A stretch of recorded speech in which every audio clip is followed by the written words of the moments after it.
Hola amigos, estamos hoy desde acá, desde el Hotel Dan Carton en la ciudad de Barranquilla, donde estamos haciendo, aquí participando en el Congreso de Acopio, donde los empresarios a nivel regional pues hacen sus paneles y también participan en este evento para hablar de los temas económicos y de la situación económica que actualmente vive el país.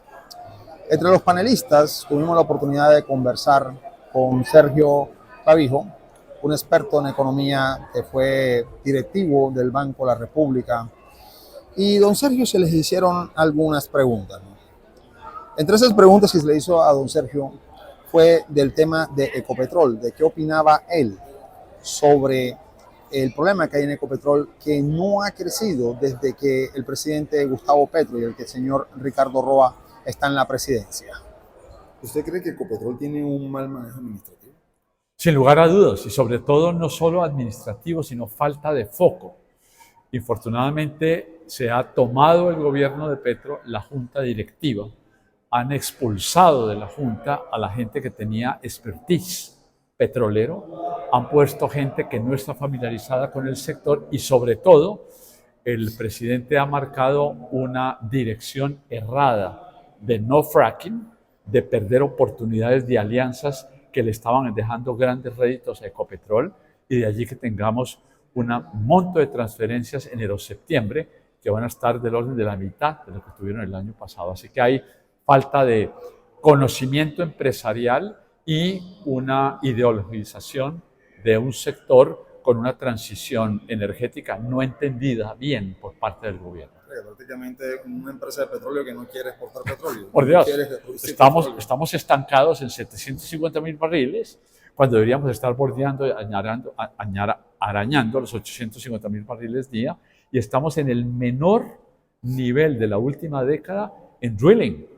Entonces, sí, como tú dices, una empresa de petróleo que no quiere encontrar petróleo y que renuncia a todas las tecnologías que ahorran agua, como el fracking, es realmente demencial tener una junta directiva que está empeñada en que su empresa no ande. También le pregunté al señor Clavijo sobre las declaraciones del ministro de Hacienda, el señor Bonilla, cuando en Camacol, acá en la ciudad de Barranquilla, dijo que prácticamente se ha reducido el número de subsidios de vivienda a raíz de una deuda externa que está pagando Colombia con el Fondo Monetario Internacional. Se le preguntó que si estaba de acuerdo con esa medida. Hace poco en Camacol, el ministro de Hacienda dijo que a raíz de una deuda que tiene Colombia que pagar al Fondo Monetario Internacional, se hizo algunos recortes. ¿Usted cree que esa medida que está tomando el ministro de Hacienda es la correcta? Bueno, depende de qué año estemos hablando. 2024 tuvo un presupuesto del orden de casi 25 puntos del PIB y 2025 viene con un presupuesto de 27 puntos del PIB. Lo que es viable gastar es 23 puntos del PIB para cumplir la regla fiscal. Luego, obviamente, el ministro de Hacienda está buscando espacio para recortar unos presupuestos que él mismo radicó ante el Congreso sobredimensionados, número uno.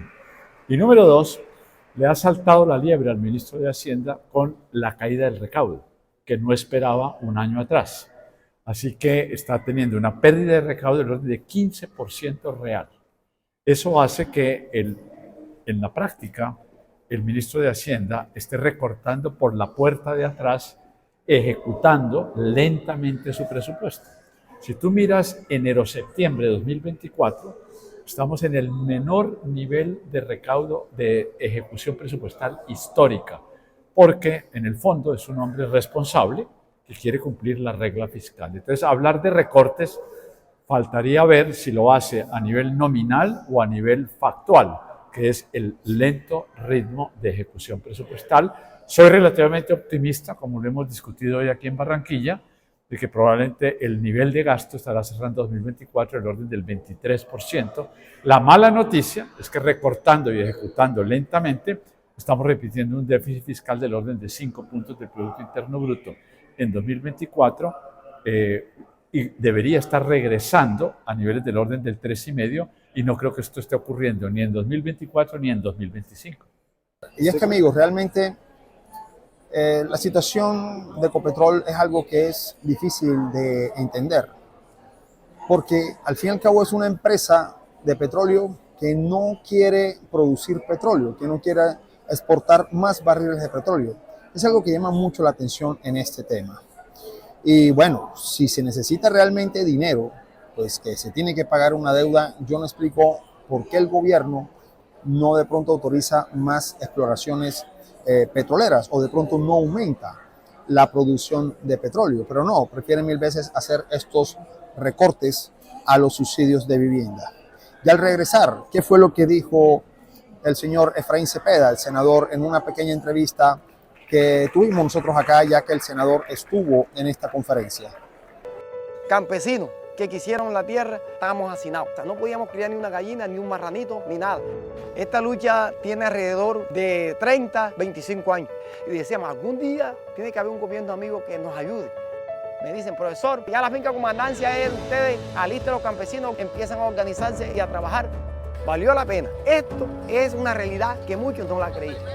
Me alegré tanto que yo dije, bueno, no voy a sembrar más allá en el Peñón, sino acá en Comandancia voy a sembrar mi arroz. Bueno, y como les dije, el senador Efraín Cepeda también estuvo en este evento y nos dio una conferencia, una mini conferencia de prensa donde le contestó las preguntas a los periodistas. Entre esas yo le pregunté sobre el tema de el gol que quisieron meter en la votación del nuevo magistrado de la Corte Constitucional. Senador, ¿quién quiso meter el gol de los votos de más para elegir al magistrado? No. Eso se revisaron las grabaciones y no fue así, porque pues había 2 votos pegados.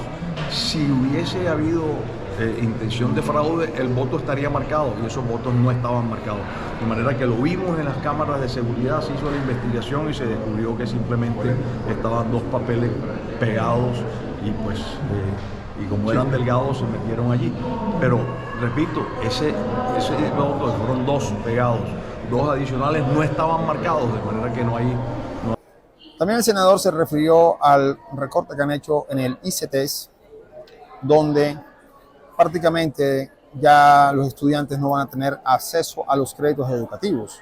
Prácticamente lo que está diciendo él es que los estudiantes, los únicos que van a poder entrar a la universidad son la gente, los hijos de las personas pudientes. Siendo afectados. Gravísimo. Me parece que ideológicamente entonces, como pues ellos no quieren pues que el sector privado se acerque, pues están esas becas que están ayudando a financiar en universidades privadas, entonces lo que quieren es suprimir ese tipo de cosas. Porque aquí hay un equilibrio entre universidades públicas y privadas. Por supuesto que el sector privado siempre lo necesitamos y esos estudiantes que llegan a las universidades privadas son oportunidades adicionales y estas universidades privadas también se han venido tecnificando cada día más. De manera que sería un golpe además para la educación acabar con el ICETEX. No creo que se demoren mucho los estudiantes para salir a protestar sobre un hecho inédito en la historia de Colombia, atentar contra la educación nacional. ¿El gobierno está equivocado entonces con el camino o las ideas que ha decidido para afrontar todo esto? ¿Cómo acabar con el ICETEX? Que es la oportunidad que tienen la mayoría de los muchachos en Colombia para poder financiar su carrera, que sus padres no tienen los recursos. Entonces, ¿qué? Solamente van a estudiar aquellos cuyas familias les pueden pagar la universidad. De ninguna manera, todo lo contrario, tenemos que cerrar la brecha de las desigualdades en Colombia. Hoy Colombia es uno de los países más desiguales del mundo y por supuesto con la educación pretendemos cerrar las brechas, pero si le cierran las puertas a los más necesitados es incongruente con la política que ha predicado el gobierno. Ya por último, el senador Cepeda se refirió a la preocupación que tiene él y el Senado de que con la elección del nuevo magistrado se vaya a perder la democracia en Colombia, porque según él, Gustavo Petro podría establecer una nueva asamblea constituyente. Nosotros votamos por la doctora Claudia Dangond. Nosotros aquí defendemos la democracia. Nosotros creemos que la Corte Constitucional puede decretar en cualquier momento una Asamblea Nacional Constituyente que rechaza al pueblo colombiano. Ese es el peligro. Recordemos que son 9 magistrados.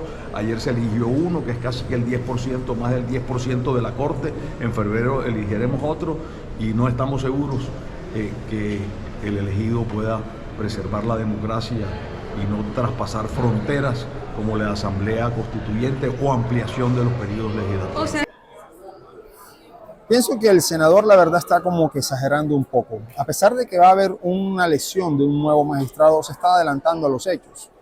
Y bueno o malo, el presidente Gustavo Petro, pues, a pesar de que ha hablado de la Asamblea Constituyente, muchos otros presidentes también han hablado de ese tema. Duque también lo hizo, Santos lo hizo, Uribe también lo hizo. Sin embargo, a mi modo de ver, el presidente simplemente habla eso es por cuestiones populistas. Y la verdad, amigos, es que las reformas no es que vayan a caminar mucho. Y la Corte Constitucional, los magistrados que hay en la Corte Constitucional, todavía a Gustavo Petro le falta mucho por convencer a estos magistrados para que estén supuestamente a su favor. Y estos magistrados realmente, pues si son elegidos para defender la Constitución. Así que, por mi lado, es que el senador Cepeda está como que exagerando un poco en este tema, metiendo toque populista y tratar de desprestigiar al gobierno de Gustavo Petro. Ahora, con esto no quiere decir que yo esté a favor del presidente Gustavo Petro o a favor del gobierno de él, pues soy uno de los más críticos de su gobierno. Pero también hay que reconocer que en este caso el senador exagera un poco, porque Gustavo Petro termina su periodo en el 2026 y no va a haber una Asamblea Nacional Constituyente como lo quiere plantear Petro, porque eso es un proceso bastante largo que hay que hacer y que comenzando que él como presidente del Senado tendría que evitar de que eso ocurra por lo menos en el periodo en que Efraín Cepeda está como presidente del Senado. Déjame tus comentarios, yo soy Marlon Mayans, esto es Mayans Magazine, nos vemos en el próximo video.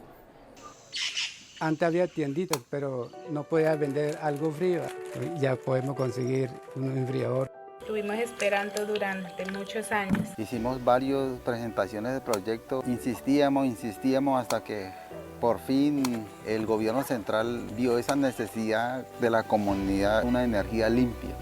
Uno puede compartir con la familia o los niños se pueden hacer la tarea por la noche, no es como antes.